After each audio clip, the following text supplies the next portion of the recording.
Lecture 4 of A Pluralistic Universe by William James concerns Gustav Theodor Fechner. And perhaps the camera focused just well enough if you go back and pause the video. All right, so before we get into talking about Fechner, let's talk about McTaggart. So James talks for a few paragraphs about various Hegelian thinkers like Green, Haldane, Taylor, and Bradley. And let's look at what he says about McTaggart. First, quoting McTaggart. This is Hegelian philosopher McTaggart, famous or infamous philosopher of time. These days, it's difficult to talk about philosophy of time without talking about McTaggart. McTaggart treats us to almost as thin a fare, says James. And now quoting McTaggart. The main practical interest of Hegel's philosophy is to be found in the abstract certainty which the logic gives us that all reality is rational and righteous even when we cannot in the least see how it is so.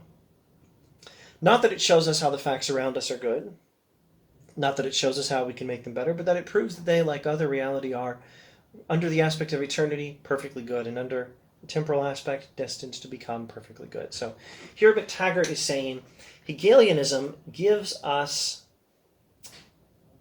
an abstract certainty guaranteed by Hegelian logic that ultimately everything is good. Ultimately, that one reality which connects, which contains, which is all things, all being one and all being divine in the universe, the ultimate reality has made the universe perfect from his own perspective. Under the aspect of eternity, everything's fine. Under the aspect of temporality, things are guaranteed to become fine. But we don't have any idea how things are okay. Ultimately, everything is fine. Everything's going to be fine. Literally, everything is going to be literally fine. Everything's going to be cool. But we have no idea how. Hegel can tell us that it will be fine, that everything's going to be cool, but Hegelian logic, I should say, rather, can tell us everything is going to be cool, but it can't tell us how it's all going to be cool, and it can't even tell us how we can make things better. So this is the sort of thing that would naturally annoy someone like James. James wants, as much as the Hegelians, to be able to think of reality as all okay. But James also wants us to have some understanding of how everything can be all okay. And he notices that we do things in life to try to make the world better. And James would like to think that that has some benefit. James would like to think that we have some comprehension of how things can be okay and how we can contribute to things being okay. James doesn't want all human effort to make the world a better place to be less than what it is, to be an effort to make the world a better place that has some chance of actually succeeding. Maybe not in perfecting things, at least not in the foreseeable future, but at least in making things better. James wants what we do to matter and what we think to not be just so much complete failure to understand anything, which is where Hegelian philosophy seems to leave us, with the guarantee that everything's going to be fine, and from the perspective of eternity, from the divine perspective, everything's already fine, and we have no idea how, and no clear idea how we can make things better. Here again, James says, no detail whatever, only abstract certainty that whatever the detail may prove to be, it will be good. Now, James mentions, and I think this will correspond to people he called them healthy souls in, hope we're not botching the language, in the varieties of religious experience. James references people who have a sort of built-in optimism about the universe, a built-in belief that everything's going to be fine, or at least that everything will be fine if we put forth the necessary efforts. Common non-dialectical men, i.e. non-Hegelian people, normal people who aren't Hegelian philosophers, common non-dialectical men have already the certainty as a result of the generous vital enthusiasm about the universe with which they are born. A lot of normal people already have this nice assurance that Hegelianism can give us, and it is nice. It is nice that Hegelianism can give us this assurance that ultimately everything's going to be okay. And James says some people, though, have that assurance, and they sort of have it built in. It's just part of their psychological constitution. And good for them. But Hegelian philosophy can't say good for them. Hegelian philosophy just doesn't respect that sort of thing. The peculiarity of transcendental philosophy is its sovereign contempt for merely vital functions like enthusiasm, and its pretension to turn our simple and immediate trusts and faiths into the form of logically mediated certainties, to question which would be absurd. All right, so the ordinary person who has a built-in optimism about the world has it not as the conclusion of some logic, but has it as a sort of built-in faith or trust or enthusiasm or passion, and it's a vital function. It's a built-in passion for living life with some optimism that life can be lived well and that ultimately everything will be okay, or at least can be if we do things right. It's a vital passion, meaning it's an aspect of life. Vital meaning pertaining to life. It's a function of life, this enthusiasm some normal non-philosophers have, that everything will be okay. But Hegelianism has no respect for that sort of thing and says, shut up with this, this non-reasoned, built-in, optimistic passion for life, trust, faith that everything can be okay. Shut up, none of that, none of that. We'll just prove to you that everything will be okay with our logic that will leave us with no idea of how we can make things better, or even any comprehension of how things will be okay. But the whole basis on which Mr. McTaggart's own certainty so solidly rests settles down into the one nutshell of an assertion into which he puts Hegel's gospel, namely that in every bit of experience and thought, however finite, the whole of reality, the absolute idea, as Hegel calls it, is implicitly present.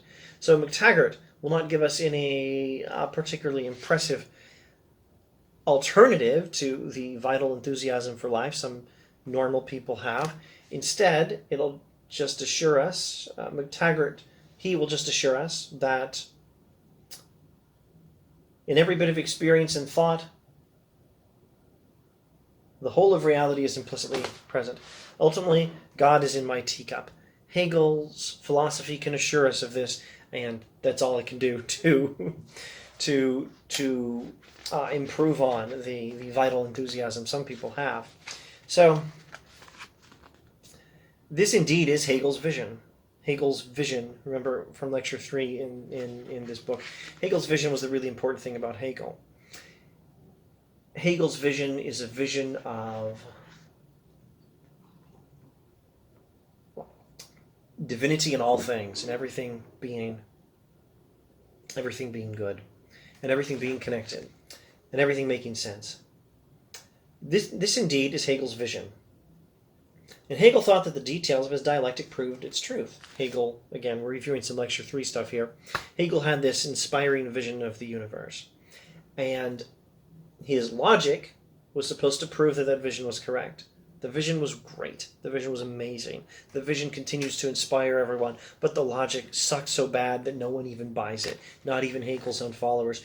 But disciples who treat the details of the proof as unsatisfactory and yet cling to the vision are surely, in spite of their pretension to a more rational consciousness, no better than common men with their enthusiasms or deliberately adopted faiths. So some person might have a built-in optimism about the world, and someone else might have willfully or deliberately, let's say deliberately, willfully doesn't mean anything bad here, but deliberately is a good word, may have deliberately adopted some religious perspective that includes some faith that everything will be okay. And Hegelianism looks down on them, but all it can give us is its own commitment to Hegel's vision and maybe some attempts to rescue Hegelian logic. But not Hegel's logic, because apparently everyone realizes that's not impressive, including Hegel's own followers. So basically the Hegelians are just, out of some sort of faith, adopting Hegel's vision. And that's no better than people who adopted their own vision of a good world, or a world that can be good, that we can make better. So, what's so great about Hegelianism? All right, let's keep going. Skipping a couple paragraphs, he mentions, he quotes from Josiah Royce, and he mentions Hegel's vital comprehension of our life. Now, vital comprehension of our life is a phrase from Royce, R-O-Y-C-E, And now James says something about that vital comprehension. He says that vital comprehension we have already seen in these lectures. It is that there is a sense in which real things are not merely their own bare selves, may vaguely be treated as they're also their own others, and that ordinary logic, since it denies this, must be overcome. Ordinary logic denies this because it substitutes concepts for real things, and concepts are their own bare selves and nothing else. All right, so the vital comprehension of Hegel. Now, I'm not sure how to paraphrase that, vital comprehension. I like to try to explain it by paraphrasing it. I think I'd best leave it unparaphrased. Well, I'll try one paraphrase that might work. The vital comprehension of Hegel, we've already seen. The essential idea of Hegel that we've already seen is that there is a sense in which real things are not merely their own bare selves, but may vaguely be treated as also their own others. So there's a sense in which this teacup isn't just itself, it's also connected to the pen. The teacup can't be itself without being connected to something different from it.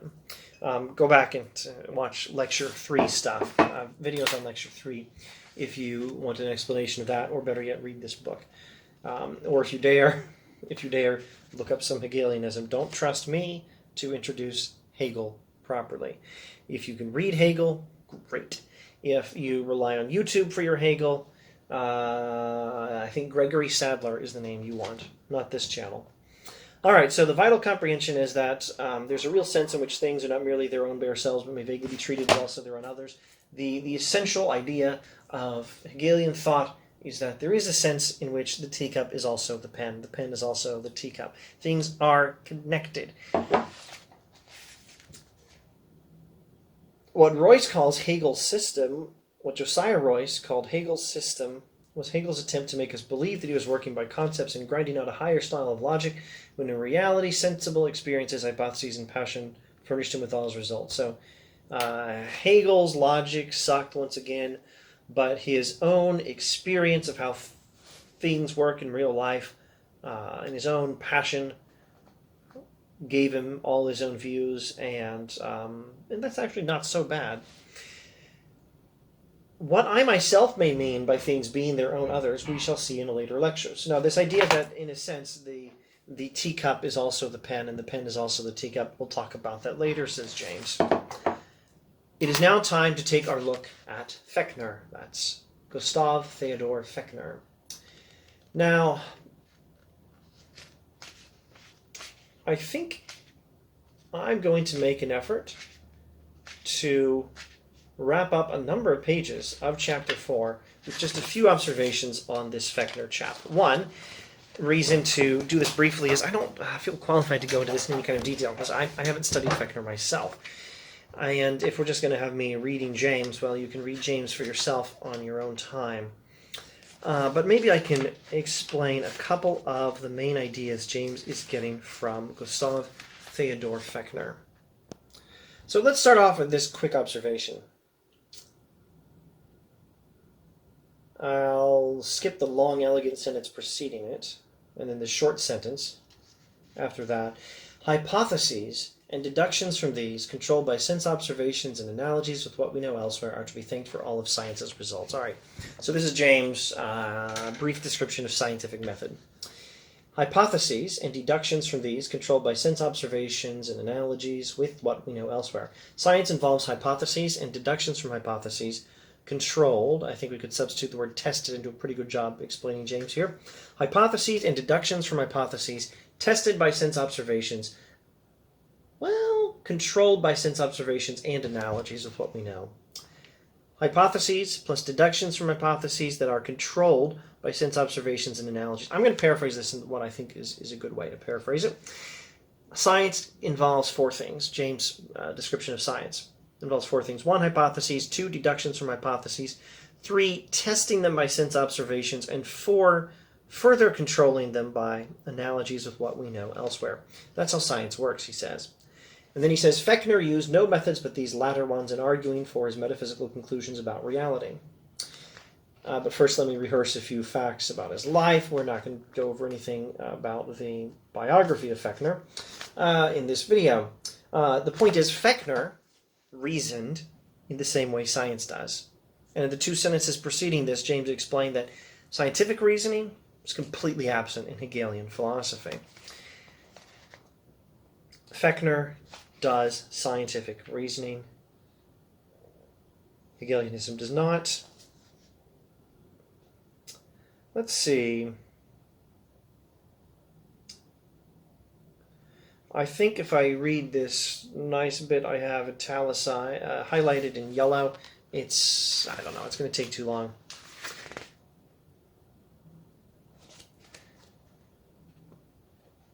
Fechner reasons like a practical man, says James. He knew how to use an analogy.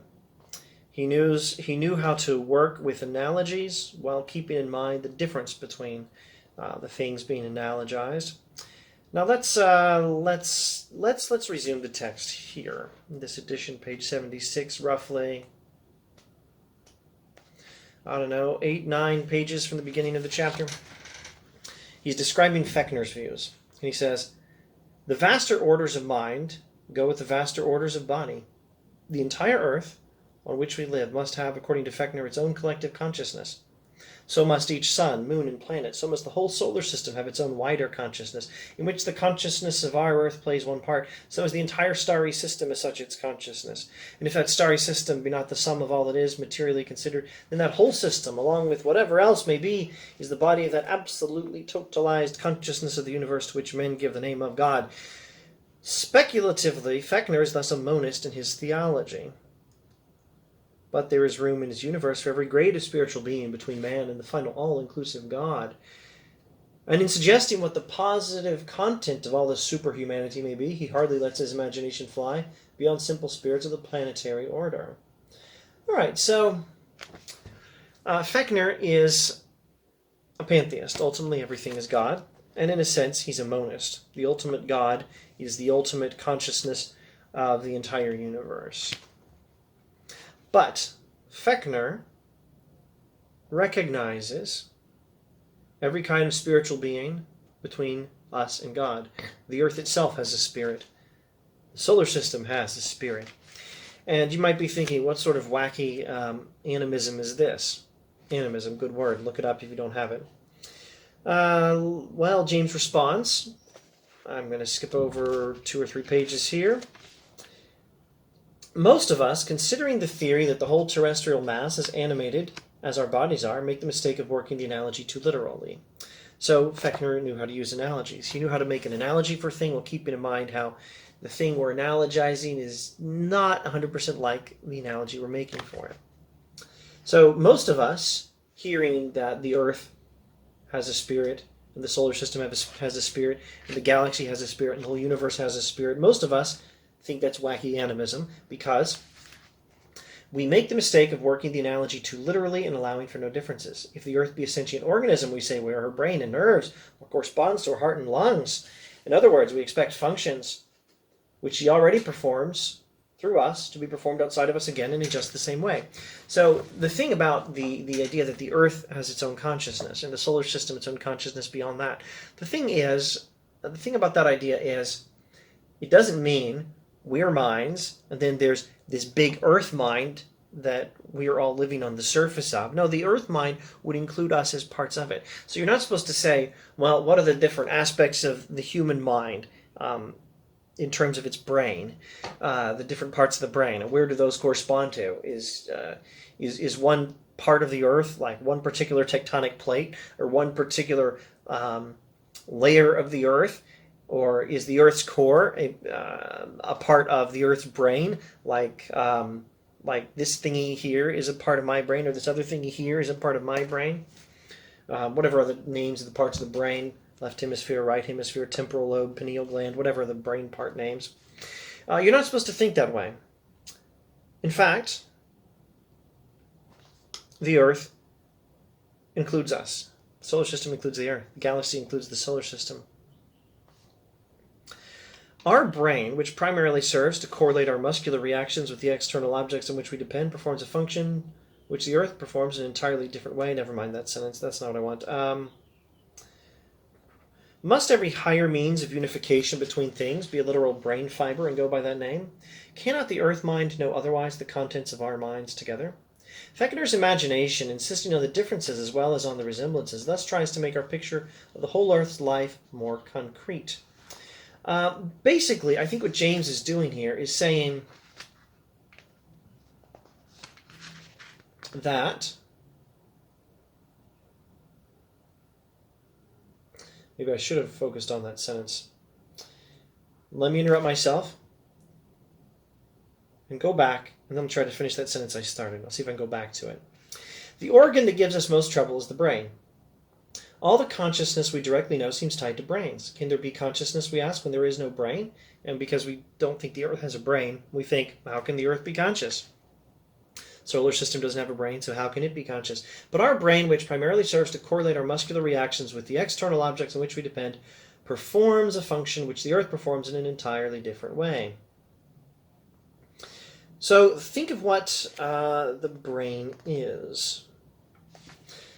Our brains do indeed unify and correlate innumerable functions.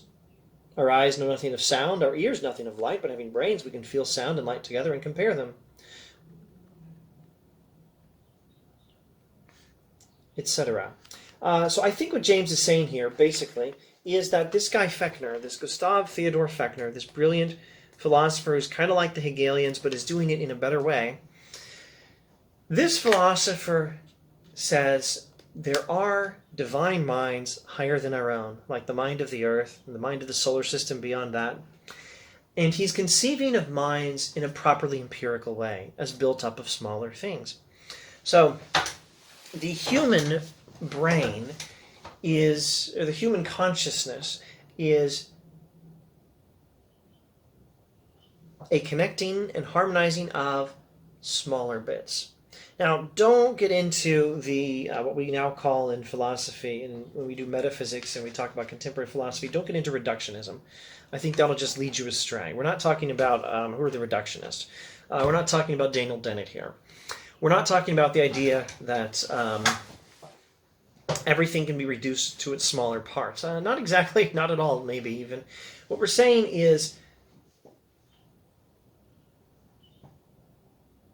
only that the whole includes its smaller parts. Not that it can be reduced to the parts, that you can explain the whole by the parts alone. What we're saying is that only that the whole includes the smaller parts and maybe builds on them.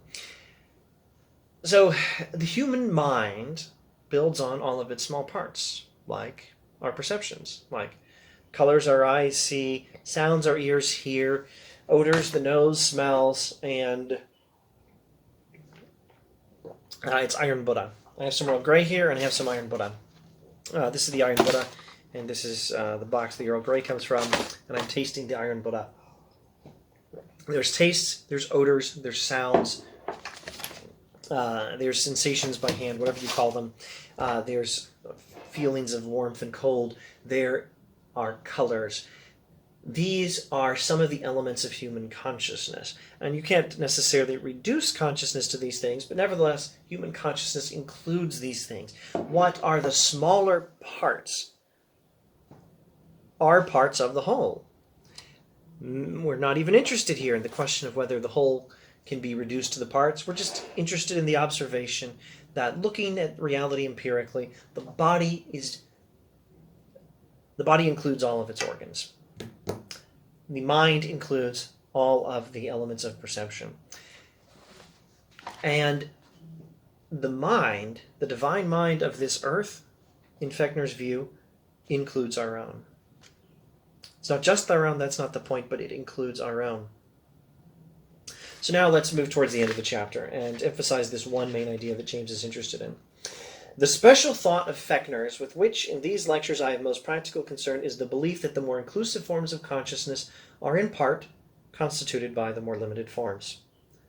Not that they are the mere sum of the more limited forms. Well, there you go. We're not doing reductionism in that sense. We're not saying you can explain a thing merely in terms of its parts, but we are saying the parts are there, and the whole is, well, more than its parts, but it is at least as much as its parts, which means if you want to consider the mind if you want to consider the idea of the mind of the Earth, or beyond that, the mind of the solar system, or beyond that, the mind of the Milky Way galaxy, each one includes the minds of its parts. The Earth mind includes our mind. Fechner believes that the more inclusive forms of consciousness are in part constituted by the more limited forms.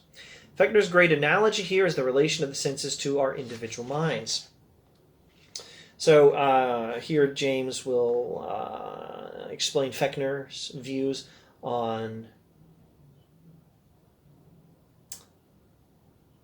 eyes and memories, the elements of human consciousness.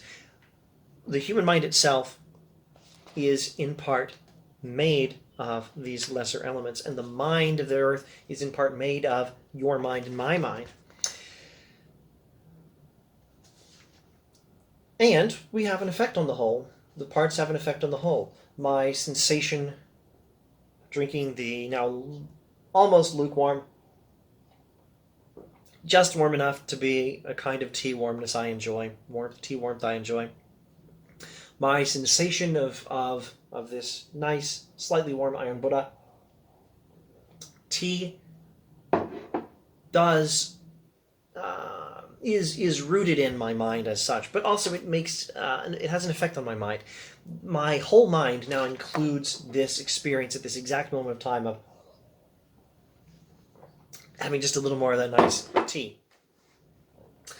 The whole sea and the whole tree are registers of what has happened and are different for the waves and the leaf's action having occurred. The whole takes on the contributions of its parts. Thus is the universe alive, according to this philosopher.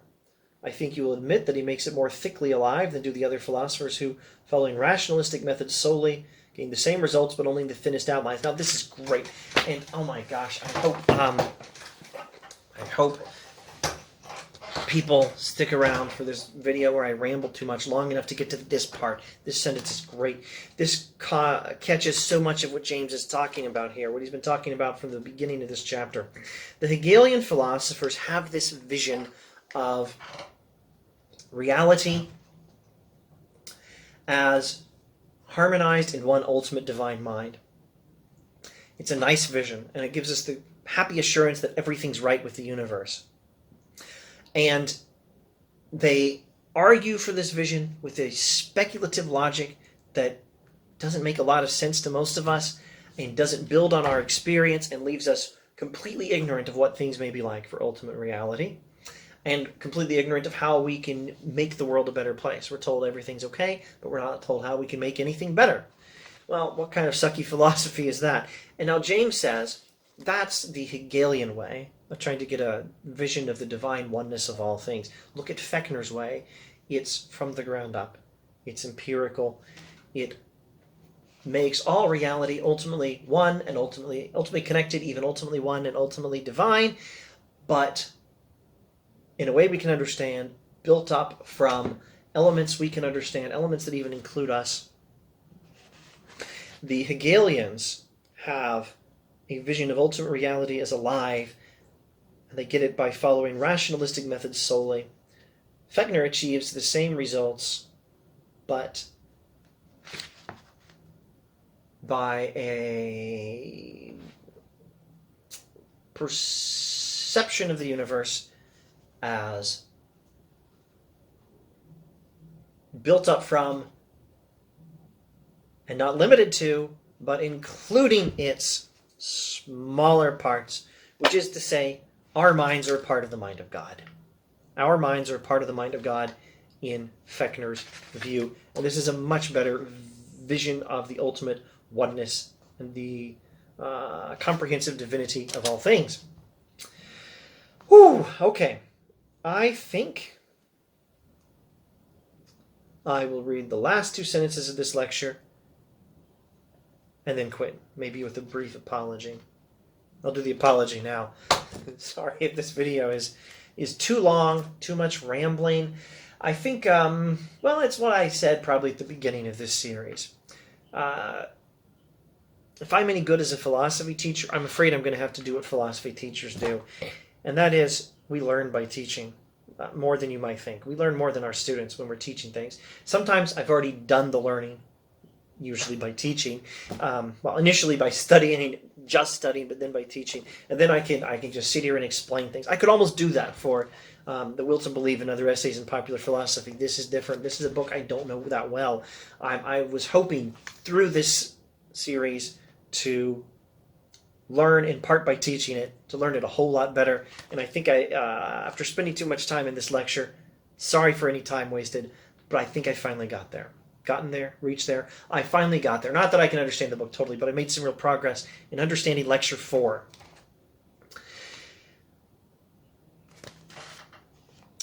His assumption that conscious experiences freely compound and separate themselves, the same assumption by which absolutism explains the relation of our minds to the eternal mind, and the same by which empiricism explains the composition of the human mind out of subordinate mental elements, is not one which you ought to let pass without scrutiny. I shall scrutinize it in the next lecture. Okay, so 1. He's telling us that in the next lecture he's going to be talking about the compounding of consciousness. He's going to be talking about how different minds can come together, or different conscious things can come together to make a bigger mind. And now here he says, before getting to that lecture, he says, this is how empiricism explains the composition of the human mind out of subordinate mental elements. Without reducing it to those elements, the human mind contains all of its smaller elements, and they all contribute something to the whole. And Fechner has this idea of how the universe is constructed, how ultimately all is one, ultimately all is divine, in such a way that our own human minds contribute to the whole. We are part of God, and our own experiences and efforts will contribute to God. Thus is, I think, the picture Fechner's giving us. And James is not going to agree with everything in Fechner, but he thinks this is a really exciting, let's say, theory in metaphysics that's quasi-Hegelian, but better. And it gives him that one super useful idea of divine minds that include us, that we can still make a contribution to, because that's the empirical way of thinking through minds. And it's a much better way of conceiving of the universe as divine and as connected. And James is going to use it to conceive of the universe as divine and as all things being connected, but in such a way that not all is one, and we little humans can have some useful effect on the final goal. I think that's what we're going to find. We little humans can have some useful effect on the ultimate end of reality, the ultimate state of everything, where we may hope, praying for the victory of the religious cause, we may hope that all will be well, we can have some effect on that. I think that's where he's going. It's going to be a practical philosophy. It's even going to be a call to action. All right, there. Sorry I took too long. I hope some people who needed some real William James stuck around to the end. And I hope I explained it clearly. I'm seeing it pretty clearly, and it's so much fun. I love William James. All right, thanks for watching.